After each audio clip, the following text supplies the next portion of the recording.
महायुतीतील नेत्यांच्या दिल्लीमध्ये मॅरेथॉन बैठका सुरू असल्याचं सध्या समजतंय। शिंदे फडणवीस अजित पवार यांची अमित शहांसोबत बैठक होणार आहे।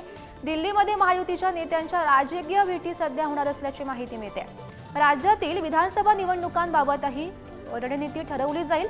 शिंदे फडणवीस अजित पवार यांचा दिल्ली दौरा सध्या आहे। एकनाथ शिंदे नीती आयोगाच्या बैठकीला उपस्थित राहणार आहे। देवेंद्र फडणवीस भाजपाच्या बैठकीला हजर राहतील।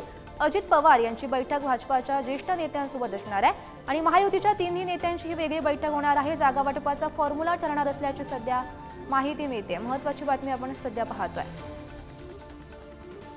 आणि या संदर्भात अधिकची माहिती देत आहेत आमचे प्रतिनिधी शिवाजी काळे सध्या आपल्यासोबत आहेत। शिवाजी, आपण सध्या पाहतोय दिल्लीमध्ये सध्या घडामोडींना वेग आल्याचं पाहायला मिळतात। महत्त्वाच्या बैठका त्या ठिकाणी पार पडणार आहेत। आज राजधानी दिल्लीमध्ये रात्री राज्याचे मुख्यमंत्री एकनाथ शिंदे त्याचबरोबर राज्याचे उपमुख्यमंत्री देवेंद्र फडणवीस आणि अजित पवार यांची केंद्रीय गृहमंत्री अमित शहा यांच्यासोबत बैठक होणार आहे आणि विधानसभेच्या जागा वाटपाचं साधारणपणे तत्व जे सूत्र असणार आहेत ते आज चर्चेत घेतलं जाणार आहे। आपण जर पाहिलं तर 2019च्या निकालानुसार साधारण शिवसेनेच्या 54 ते 55 जागा आणि अजित पवारांच्या त्याच दरम्यानच्या 54 ते 55 जागा आणि भाजपच्या 105 जागा, मित्र पक्षांच्या पकडून अशा 120 जागा त्यांच्याकडे सध्या तरी आहेत। या जागा वगळता इतर जागांवरती चर्चा होण्याची शक्यता आहे। त्यामुळे साधारण जर गणित म्हणून जर आपण पाहिलं तर 110 जागा शिवसेना आणि अजित पवार यांच्या आणि 120 जागा या भाजपच्या। सध्या या वगळता या सगळ्याची चर्चा होईल। 230 जागांचं गणित सध्या तरी सुटल्याचं आपल्याला पाहायला मिळतं। वरच्या ज्या साधारण जर पाहिलं तर ज्या जागा आहेत 58 जागा, साधारणपणे 60 जागा, त्या 60 जागांवरती चर्चा होईल। त्याच्यापैकी एसटी आणि एसटीचे जे मतदारसंघ आहेत ते देखील वगळले जाणार आहेत, कारण त्या जागांवरती ज्याच्याकडे प्रबल आणि सक्षम उमेदवार असेल त्या जागांचं वाटप होणार। साधारण तसं जर पाहिलं तर 50 जागांचा घोळ जो आहे तो अजूनही महायुतीमध्ये आपल्याला पाहायला मिळतोय आणि त्यामध्ये आता अजित पवार यांनी भाजपकडे 80 जागांची मागणी केलेली आहे। त्याच पद्धतीने शिंदे यांच्या वतीने देखील 90 जागांची मागणी केल्याचं समजतंय। तशा सगळ्या याच्यामध्ये साधारण शिंदे यांच्याकडे 70 ते 80 जागा भाजप देण्याची शक्यता आहे आणि अजित पवार यांच्याकडे 60 ते 65 जागा त्यांना मिळू शकतात। त्यांची इच्छा 80 जागांवरती लढण्याची आहे।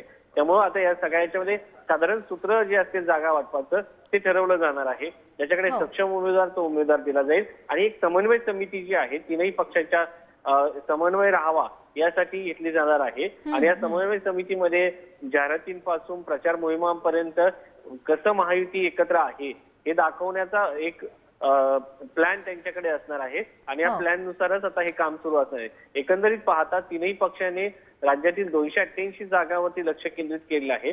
मात्र प्रत्येकाने ज्या ठिकाणी सक्षम आहे त्या ठिकाणी त्याची वर्गवारी देखील केलेली आहे। ए बी सी या वर्गवारीनुसार त्यांनी जागा काढलेल्या आहेत।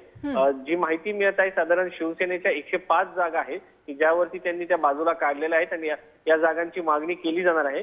मात्र साधारण 80 ते 90 जागांच्या दरम्यान शिवसेना शिंदे गट जागांची मागणी करू शकतो। त्याचबरोबर त्या अजित पवार यांनी देखील त्यांच्या प्लस पॉइंट असलेल्या जागा बाजूला काढलेल्या आहेत आणि त्या जागांवरती स्वतः मागणी केली जाऊ शकते। त्यामुळे यावेळेस जी जागा वाटप होणार आहे ती लवकरात लवकर होणं गरजेचं आहे, कारण ज्या पद्धतीने लोकसभा निवडणुकीमध्ये महायुतीला फटका बसला त्या पद्धतीने फटका बसू नये आणि सक्षम उमेदवार स्वतःकडे असावा। त्याचबरोबर मतांची विभाजणी करण्यासाठी काय नक्की प्लॅन केले जातील, मराठवाड्यामध्ये कोणत्या पक्षाने अधिक जागा लढायच्या, कारण मराठवाड्यामध्ये सगळ्यात मोठा फटका जो होता तो महायुतीला बसला होता। त्यामुळे सर्वांची धाकधूक वाढलेली आहे आणि महायुतीमध्ये नक्की काय प्लॅन असेल मराठवाड्यासाठी खास करून, विदर्भासाठी काय प्लॅन असेल यावरची चर्चा सुरू आहे। आता 2000 जर आपण पाहिलं तर पश्चिम महाराष्ट्रात जो पूर आलेला आहे 2019च्या निवडणुकीमध्ये त्याचा फटका तत्कालीन युती सरकारला बसला होता। त्यामुळे यावेळेस त्याचा फटका बसू नये म्हणून पूरग्रस्तांना अधिकाधिक मदत देणं गरजेचं आहे आणि या सगळ्या दृष्टिकोनातून आज एनडीआरएफच्या वतीने काही विशेष निधी आजच्या नीती आयोगाच्या बैठकीत मिळतोय का हे देखील पाहणं महत्त्वाचं आहे। थोडक्यात आगामी 2024च्या विधानसभा निवडणुकीच्या दृष्टिकोनातून महाराष्ट्रामध्ये अधिकाधिक निधी, लोकांचा रोष कमी करणं, शेतकऱ्यांच्या मागण्या पूर्ण करणं या संदर्भात ही बैठक होणार आहे। कांदा निर्यात बंदीमुळे उत्तर महाराष्ट्रामध्ये मोठा फटका भाजपला बसला होता आणि ही कांदा निर्यात बंदी किमान विधानसभा निवडणुकीच्या पार्श्वभूमीवर उठावी त्यासाठी ही बैठक पार पडेल। हो, नक्की शिवाजी, आगामी विधानसभा निवडणुकीच्या दृष्टीने या बैठकांना विशेष असं महत्त्व दिसतंय। धन्यवाद दिलेल्या या माहितीसाठी।